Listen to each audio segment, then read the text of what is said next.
Bismillah. Waalaikumsalam warahmatullahi wabarakatuh. Ustadz, mohon pencerahannya. Ini sudah cerah situasi, sudah bagus. Mengenai peringatan Maulid Nabi Muhammad SAW, apa hukumnya?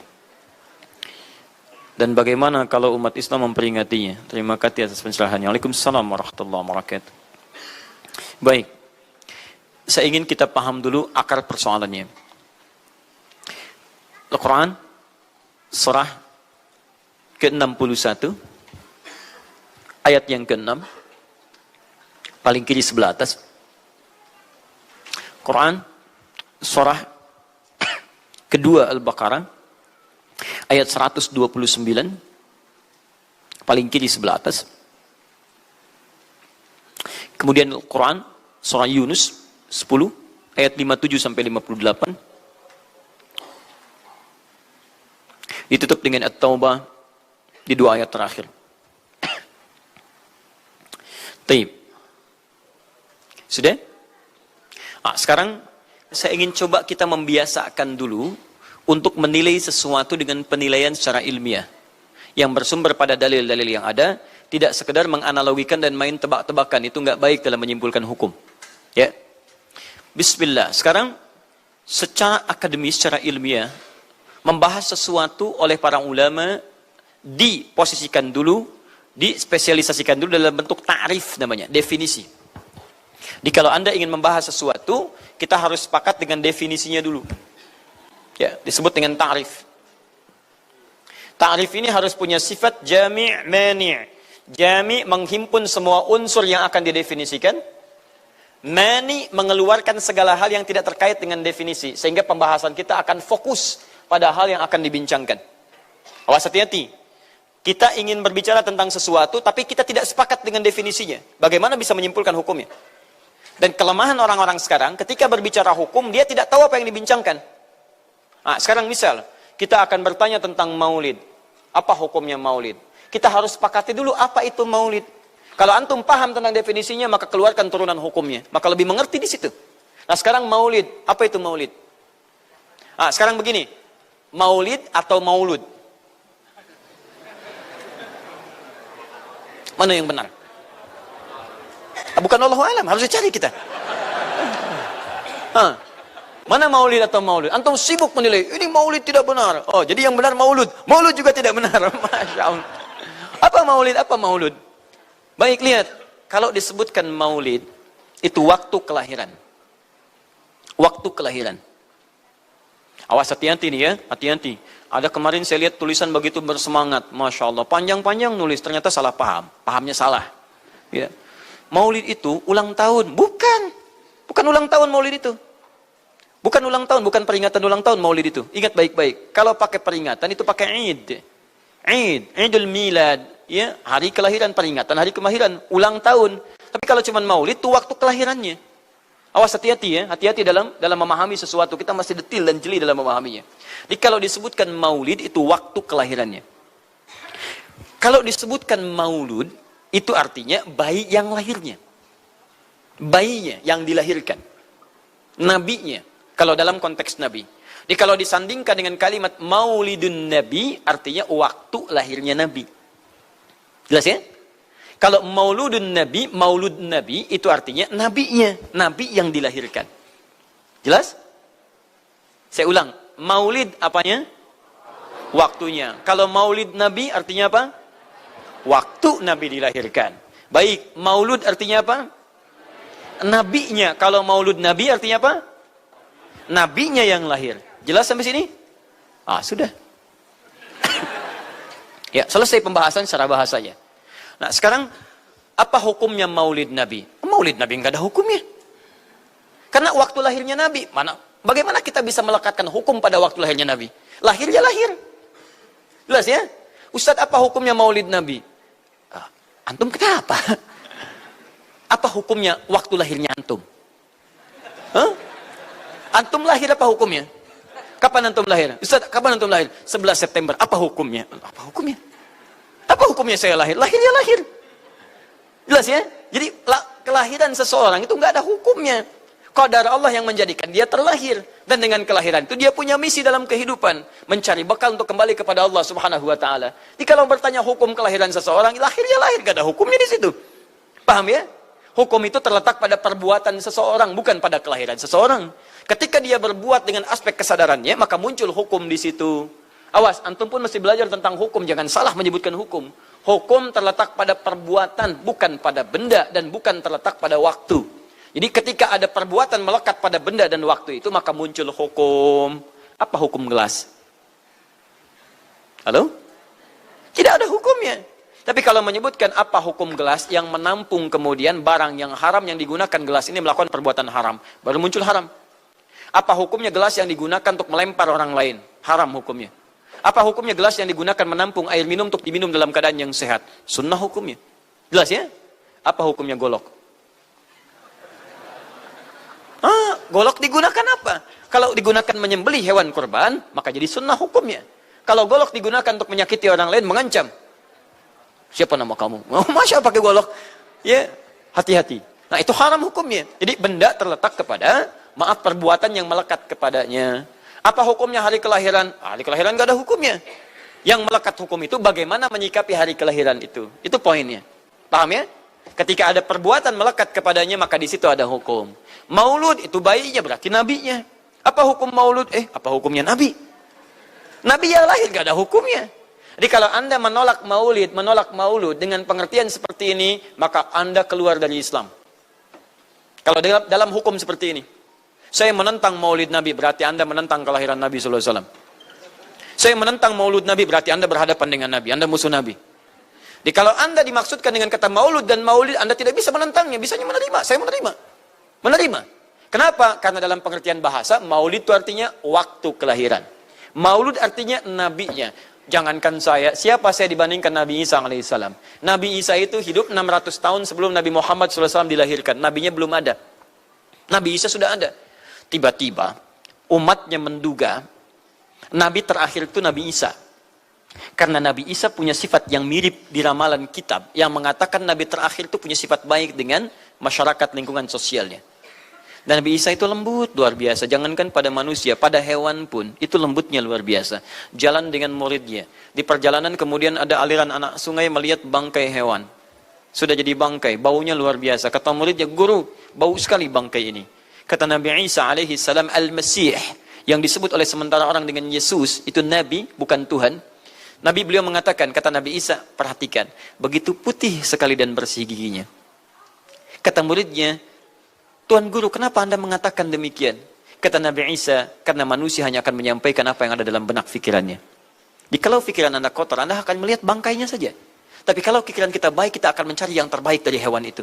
Bukankah dia ciptaan Allah? Bukankah dalam setiap ciptaan ada hikmah dan kebaikan? Perhatikan bagaimana putih bersih giginya. Jadi kalau bangkai saja bisa menjaga kebersihan gigi, kenapa kamu yang masih hidup tidak mesti? Ya minimal kamu jaga perasaan. Minimal jaga perasaan, kan? Tapi itulah luar biasa. Di sini sering diambil hikmah bahwa teko akan mengeluarkan isi tekonya. Isinya kopi, keluar kopi. Isinya air bening, keluar bening. Isinya susu, keluar susu. Demikian juga kita. Bayangkan, Nabi Isa bukan hanya pada manusia, pada hewan yang telah jadi bangkai pun, itu mohon maaf, kalimatnya dan sikapnya begitu indah, luar biasa. Maka diduga oleh kaum itu Nabi dan Rasul yang terakhir. Saat mendengar kalimat itu, kata Nabi Isa, bukan saya. Nabi terakhir punya sifat sama seperti saya dalam hubungan dengan makhluk. Jadi bukan cuma dengan manusia, dengan hewan, jangan sakiti. Kalaupun menyembelih, jangan sakiti hewannya. Makanya Nabi ini akan memberikan isyarat-isyarat yang sangat indah. Masya Allah. Pada tumbuhan, dia jaga. Tapi Nabi yang terakhir ini punya keunggulan yang tidak bisa disaingi oleh Nabi-Nabi lainnya. Apa itu? Ibu bapak sekalian, tingkat kedekatannya dengan Allah luar biasa. Ibadahnya luar biasa. Dalam bahasa Arab, tingkat kebaikan yang terkait dengan makhluk secara sosial, itu kalau satu kebaikannya disebut dengan Mahmud. Tapi kalau banyak kebaikannya disebut dengan Muhammad. Tapi kalau hubungan dengan Allah, ya dengan Khalik, kalau punya tingkat hubungan yang baik, satu sisi saja disebut Hamid namanya, Hamid. Antum rajin tahajud, tapi belum konsisten puasa sunnah, maka antum namanya Hamid. Perempuannya Hamidah. Misal ada perempuan namanya Wanda, pakai Hamidah. Wanda Hamidah. Ya, itu artinya yang dekat dengan Allah. Jadi kalau ada yang namanya Wanda Hamidah, jauh dari Allah. Ya, kemudian pendapatnya menyimpang dari ketentuan Allah, masih diingatkan. Anda Hamidah. Anda dekat dengan Allah, maka tidak layak mengeluarkan statement yang tidak sesuai dengan hukum-hukum Allah Subhanahu wa taala. Ya, Hamid. Awas, Hamid, nama Anda Hamid. Misal namanya Fahmi, Masya Allah. Hamid Fahmi Zarkashi, Masya Allah. Itu artinya hubungan dekat dengan Allah Subhanahu wa taala. Perempuannya Hamid, laki-lakinya Hamid, perempuannya Hamidah, Masya Allah. Paham sampai sini? Kalau bentuk superlatif, banyak ibadahnya, tahajudnya, sedekahnya, puasanya, segalanya, maka Masya Allah berubah kalimatnya. Dari kata Hamid jadi Ahmad. Ahmad. Maka Nabi Isa tidak menyebutkan kalimat Muhammad, tapi menyebutkan kalimat Ahmad. Karena kalau disebutkan kalimat Muhammad, nilainya serupa dengan beliau. Punya nilai kebaikan yang sama. Nabi Isa baik pada hewan, Nabi Muhammad baik pada hewan. Kata Nabi, lihat, kalau Nabi Isa sudah jadi bangkai. Nabi Muhammad ketika hewan akan disembelih pun, disembelih, kata Nabi jangan sakiti dalam penyembelihannya. Tajamkan dulu pisaunya. Ketika menyembelih, jangan lakukan berkali-kali. Kata Nabi, tajamkan, begitu andu kemudian sembelih, seketika selesai. Cari urat yang membuat cepat darahnya keluar. Nabi itu. Dan dalam menajamkan itu, antum jangan memperlihatkan depan hewannya. Tidak boleh. Kandidat selanjutnya, siap-siap ya. Masya Allah, tidak boleh. Awas saat kurban tuh. Kadang suka lupa antum tuh. Ya dibawa sini, ini masih begini-begini tuh. Itu menyakiti hewan secara psikologis. Nggak boleh, nggak boleh. Ya, awas ya. Tayyib. Tumbuhan, lihat. Tumbuhan. Nggak boleh dalam keadaan perang. Perang itu kan luar biasa dahsyat. Emosi memuncak, segalanya ada. Tapi Nabi katakan, jangan rusak tanaman. Dahsyat, cuma dalam Islam. Itu yang 212 tahun lalu itu, Masya Allah, nggak ada yang nginjak rumput, nggak injak macam-macam. Ya, itu yang kameramen yang nginjak rumput tuh. Ya, kameramen nginjak rumput tuh. Yang kameramen begitu diinjak, dimunculkan di media gitu kan. Wah, tapi lihat betapa rapi, bersih. Itulah Islam. Tapi jangan cuma 212 saja. Ya, 312, 412, 484 dan sebagainya. Jadi, semua yang ada setiap hari kita jaga. Ada tumbuhan, jaga. Yang praktekkan negara lain. Di New Zealand ada tumbuhan, antum sedang ngidam. Papa pengen daun itu, tunggu sampai jatuh. Nggak bisa diambil. Begitu diambil, denda. Padahal yang punya teorinya Islam. Tapi hubungan dengan Allahnya itu bukan Muhammad, tapi Ahmad. Makanya Nabi Isa mengatakan, wa mubasysyara bi rasulin ya'ti min ba'di ismuhu Ahmad. Saya kasih kabar gembira. Rasul terakhir bukan saya. Tapi seseorang yang nilai ibadahnya lebih daripada saya. Jaminan surganya sudah ada. Bahkan turun surah kepadanya. Inna a'tainakal kautsar. Dirinya dijaga dari kesalahan, maksum. Sifatnya luar biasa baik. Tapi itu tidak menghentikan dia untuk mendekat kepada Allah dengan sifat yang luar biasa. Kata Sayyidah Aisyah di Al-Bukhari, nomor hadis 2010 sampai 2012. Ya Rasulullah, alam takun ma'suban. Alam takun madmunan. Lima hakadha. Kenapa sampai bengkak-bengkak begini Anda tahajud? Bukankah Anda dijamin masuk surga? Dijaga dari kesalahan. Apa kata Nabi? Afala akunu abdan syakura. Apa aku nggak boleh jadi hamba yang bersyukur kepada nikmatnya Allah Subhanahu wa taala. Tahajudnya sampai bengkak. Nabi, Rasul, ahli surga, dijaga dari kesalahan, tidak ada hisabnya, masih mau tahajud sampai bengkak kakinya. Ditanya oleh istrinya, kenapa sampai begini? Kata beliau, ringan saja. Nggak boleh aku bersyukur. Masya Allah, ada orang Nabi bukan, Rasul bukan. Surga belum ada jaminan, amal berantakan, hisab menegangkan. Masya Allah, bangun mata bengkak. Kaki biasa. Tahajud tidak subuh lewat. Ini Masya Allah. Cita-cita surga Firdaus. Luar biasa. Makanya Nabi Isa mengatakan Ahmad bukan Muhammad. Dan ini bukan isyarat Nabi baru. Karena nama yang melekat pada Nabi terakhir semuanya sifat. Bukan nama zat. Ini bukan melegalkan ada seorang bernama Nabi baru datang kemudian namanya Ahmad. Bukan. Kata Nabi, saya Nabi terakhir. La Nabi ya ba'di, nggak ada Nabi setelah saya. Jadi nggak ada istilah Ahmadi. Pengikut Ahmad nggak ada. Ya, dalam arti pengikut Nabi Muhammad sallallahu alaihi wasallam. Yang jadi clue persoalan kita terkait dengan pertanyaan ini, Anda bisa bayangkan, Nabi Isa 600 tahun sebelum lahirnya Nabi Muhammad sallallahu alaihi wasallam. Perhatikan, ikutan bahagia dengan kelahiran Nabi. Sampai kebahagiaannya diungkapkan pada umatnya. Saya kasih kabar gembira ya. Nggak mungkin orang kasih kabar gembira perasaannya sedih. Kenapa saya kasih kabar gembira? Nggak ada.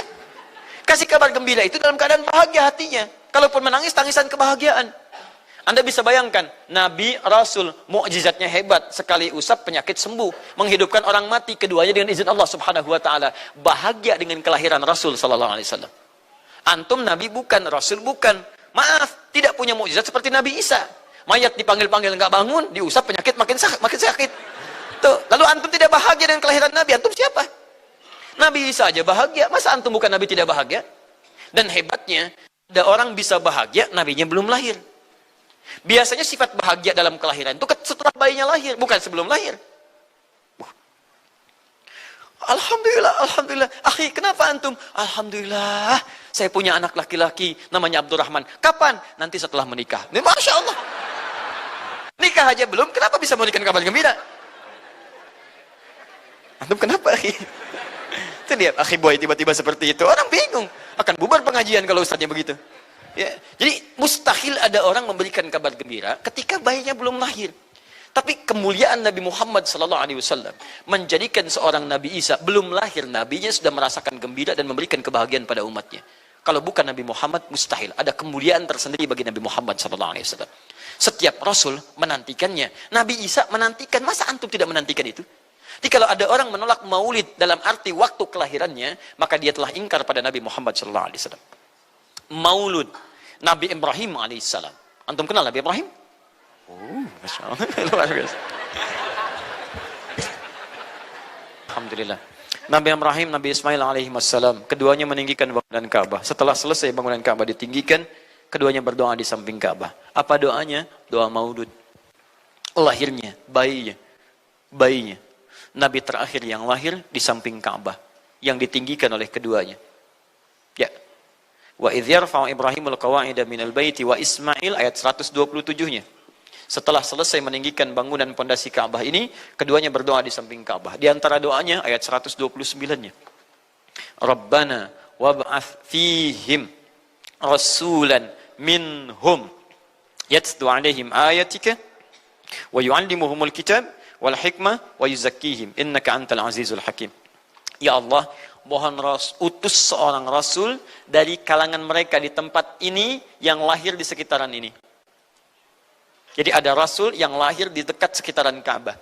Hasil penelitian tidak ada rasul satupun yang lahir di dekat Ka'bah kecuali Nabi Muhammad SAW. Ya, silahkan cek. Kami baru kembali dari sana dan sampai sekarang tempat dilahirkannya masih ada dan disamarkan dalam bentuk museum. Ya, di bawahnya ada perpustakaan Al-Maktabah Qadimah. Di kalau antum dari Zamzam di sini, ini As-Saffah. Ya, nyebrang sedikit ini Istana Raja, dalam jarak cuma 15 meter ke sini kurang lebih. Lurus ke sini, kemudian belok langsung ke sebelah kanan. Di sini ada jembatan ke atas, ke lantai yang ketiga, ya, naik ke sini. Kemudian di sini antum langsung belok ke pintu sini. Ini ada babul Ajjad, bab yang ke pintu ke-25. Ini bab Ismail, pintu ke-26. Antum lurus saja ke sini, jangan belok sini, jangan belok sini. Di sini kemudian ada gate lurus King Abdul Aziz, yang pertama di sini. Ya, antum belok kanan sini, lurus sekitar 30 meter dari sini, sebelah kanan ada pos satpam. Di atas pos satpam ada kamera CCTV 1. Dari sini antum jalan sampai ujung, di ujung sini, dari sini ke sini ada 35 kipas di atas. Pas di ujung sini. Kemudian ambil lurus ke sini, di sini ada bab Ali, ini masih dibuka, babus salam ini ditutup, di sini sebelumnya babun Nabi. Kemudian ambil tarik garis lurus dari babus salam ke sini, dari jarak sini ujung ke sini, ya ada sekitar 200 meter. Ke ujung sinilah, di sini ada bangunan warna krem di sini. Di sampingnya ada tempat ngambil air Zam-Zam dengan menggunakan keran. Jadi kalau punya girigen, ingin ngambil banyak, jangan nyusahin orang ngambil di, misalnya di termos-termos yang besar itu. Ngambil dari sini, itu ada keran langsung. Dan gratis di situ. Ya, beli kompannya sekitar 5 real, untuk ambil dari situ, masukkan airnya, bisa bawa ke hotel. Isi kapan bolak-balik di sini. Sampingnya persis, ini tempat Nabi dilahirkan. Ini maulud Nabi, bayinya lahir di sini. Ya, bayinya lahir di sini. Cuman disamarkan oleh pemerintah kerajaan Arab Saudi supaya tidak dikultuskan tempat ini. Karena begitu pernah ada yang tahu ini, banyak salah ibadah. Kan Ka'bahnya di sini, sholatnya ngadep ke sini. Betul Pak, Bu, pernah terjadi. Makanya kalau antum lihat, dari ujung saya sudah kelihatan. Dari ujung sudah ada di sini warna biru. Ya, ada tulisan di situ, ada gambar dicoret. Ada gambar orang sedang rukuk ke situ. Ada sorban dan sebagainya. Ada tulisan di situ, jangan beribadah menghadap ke sini. Karena ini bukan kiblat, haram hukumnya. Dan ditulis dengan menggunakan bahasa Arab, bahasa Inggris, bahasa Urdu, plus bahasa Indonesia. Artinya ada orang Indonesia juga yang salah ke sini. Ya. Kalau tidak mustahil ditulis pakai bahasa Indonesia. Nggak ada tulisan bahasa Cina, bahasa Jepang dan yang lainnya. Ya. Nah, jadi ini kemudian dicoret, tapi tidak mencoret tentang situs pernah lahir di sini Nabi Muhammad SAW. Jadi artinya doa dua Nabi tadi dikabulkan oleh Allah Subhanahu Wa Taala. Nabi Ibrahim, Nabi Ismail. Dan tahukah Anda, keduanya berdoa jauh sebelum kedatangan Nabi Isa. Saya pernah katakan 30 generasi sampai Nabi Ibrahim, tadi Nabi Muhammad SAW. Muhammad SAW bin Abdullah, bin Abdul Muttalib, bin Hashim, bin Abdul Manaf, bin Qusay, bin Murrah, bin Kilab, bin Ka'ab, bin Ghalib, bin Fihir, bin Malik, bin Nadar, bin Kinana, bin Khuzaimah, bin Mudrikah, bin Ilyas AS, bin Nizar, bin Mudar, bin Ma'ad, bin Adnan, bin Addi, bin Adri, bin Muqawwam, bin Nahur, bin Tarif, bin Ya'ruf, bin Yasjub, bin Nabit, bin Ismail AS, bin Ibrahim AS. 30 generasi. Ulangi Mas Boy. 30 generasi. Dari Nabi Ibrahim sampai Nabi Ismail alaihi wassalam, ya sampai kemudian ke Nabi Muhammad sallallahu alaihi wasallam. Anda bisa bayangkan enggak? 2 orang nabi, 2 orang rasul. Gelar yang pertama Ibrahim alaihissalam Khalilullah, yang paling dekat dengan Allah. Jaminan surganya ada. Nabi Ismail disebut dengan gulamun halim oleh Al-Quran, yang paling perasa, yang paling dekat dengan Allah subhanahu wa ta'ala. 2 orang nabi, paling dekat dengan Allah, disayang Allah, dijamin masuk surga. Inspirasi kisahnya sampai kita ke sekarang, mendoakan kepada Allah tentang maulud Nabi. Sehingga lahirnya Nabi Muhammad SAW 30 generasi setelahnya. Antum, Nabi bukan, Rasul bukan, tidak sedekat keduanya dengan Allah, jaminan surga nggak ada, hisab menegangkan, amalan berantakan. Kisah hidup antum belum tentu jadi inspirasi di masa depan. Sekarang pun tidak. Tiba-tiba antum menolak maulud, antum siapa? Kalau antum menolak maulud, berarti antum menolak Nabi SAW. Dalam pengertian baiknya. Jelas ya? Jadi kalau kemudian ada disebutkan maulid dan maulud, itu artinya maulid waktu kelahiran, maulud bayi yang dilahirkan. Sekarang, bagaimana menyikapi maulid dan maulud itu? Saya tahu nabinya dilahirkan, nabinya sudah ada. Jelas ya? Maka kemudian saya pun tahu waktu kelahirannya. Bagaimana kemudian menyikapi itu semua? Maka Masya Allah, Quran surah ke-11 tadi, 10 tadi, Yunus, ayat 57 sampai 58. Kalau sampai kemudian ke 58-nya, faliyafrahu. Gembira antum. Gembira, bahagia, silahkan. Ya, maksud tidak gembira, Nabi Isa gembira, kita tidak gembira. Ya, Nabi Ibrahim gembira, kita tidak gembira. Nabi yang tidak melihatnya gembira. Masa kita yang mendapatkan bagian Nabi tidak gembira? Jelas ya? Nabi yang mengharapkan hadir saat kedatangannya gembira. Kita yang mendapatkan kedatangan beliau walaupun tak mampu melihatnya dan kita menjadi umatnya, masa tidak gembira? Umat dulu bukan bagian umat Nabi Muhammad karena Nabi Muhammad tidak hadir di zamannya. Gembira dengan berita kedatangan Nabi Muhammad padahal nabinya belum datang. Masa kita yang jadi umatnya, yang nabinya telah kemudian kita dapati, walaupun tidak melihatnya, masa kita tidak ikutan gembira? Maka pertama kita mesti gembira. Maka yang kedua, bagaimana mengekspresikan kegembiraan itu? Maka contoh-contoh dari Nabi SAW, bagaimana mengekspresikan kegembiraan-kegembiraan dengan Nabi SAW itu, pertama Nabi sendiri menyikapi hari kelahirannya dengan berpuasa. Di hari Senin. Jelas ya? Ini bagi Nabi sendiri pribadinya. Nanti jadi hukum untuk kita. Maaf, saya akan tafsirkan lebih luas karena ini jadi hukum-hukum turunan. Ketika Nabi puasa di hari Senin ditanya, ya Rasulullah kenapa engkau puasa? Kata Nabi, dzaka yauma wulidtu. Bima makna? Ini adalah hari aku dilahirkan. Hari aku dilahirkan. Jadi ini hukum kelahiran. Kalau antum misalnya masuk pada hari dilahirkan, boleh antum ikuti sunnah Nabi SAW. Apa sunnahnya? Puasa. Puasa. Kenapa puasa? Nabi SAW mencontohkan puasa. Hari Senin beliau puasa. Ketika antum puasa Senin, bukan cuma puasa sunnah, tapi ada nilai di situ. Nah, kalau hari lahirnya antum bertepatan dengan hari yang tidak diperkenankan puasa, seperti Jumat misalnya, hari kita bahagia, maka kata para ulama, ambil hikmah dari nilai puasa itu. Puasa itu kan 2 hikmahnya. 1, meningkatkan ibadah yang baik. 2, mencegah maksiat. Silahkan cek, bukankah saat puasa ibadah antum meningkat? Silahkan cek, saat puasa. Jangankan yang fardu, yang sunnah dikejar kan? Jangankan koran yang dibaca, Al-Quran dibolak-balik. Maksiat ditekan, tidak ada orang puasa maksiat. Tidak ada. Ya, bahkan pelaku maksiat pun saat puasa, libur maksiatnya. Minimal takut batal puasanya. Jangankan maksiat, maaf, mencela orang pun dia tahan. Berdusta dia tahan. Jam 5 bu, tinggal 1 jam mau buka. Dicela orang habis-habisan. Nggak balas dia. Kenapa nggak balas? Kan biasanya antum keras. Habis maghrib. Habis maghrib. Luar biasa. Habis maghrib tuh. Begitu maghrib lupa. Habis maghrib lupa. Ya, kenapa? Dia jaga. Jadi hikmah orang puasa itu kalau sudah puasa, ibadahnya meningkat, maksiatnya hilang. Jadi kalau antum ikut rajin puasa, ibadah tidak meningkat, maksiatnya tetap ada. Ada yang salah dengan puasa antum. Makanya ketika datang hari kelahiran, sebetulnya yang paling tepat, kalau antum bertepatan dengan waktu-waktu sunnah puasa, antum puasa. Senin, antum puasa. Tapi kalau tidak bertepatan dengan waktu itu, hikmah puasa yang antum ambil. Antum koreksi diri sampai dengan hari kelahiran itu, berapa banyak ibadah sudah antum kumpulkan, berapa maksiat antum harus tangisi. Itu hikmah terbesarnya. Bukan rame-rame. Tiup lilinnya. Masya Allah, lilin ditiup, maksiat terus muncul. Apa faedahnya? Kasihan lilin tuh, udah dibakar, ditiup.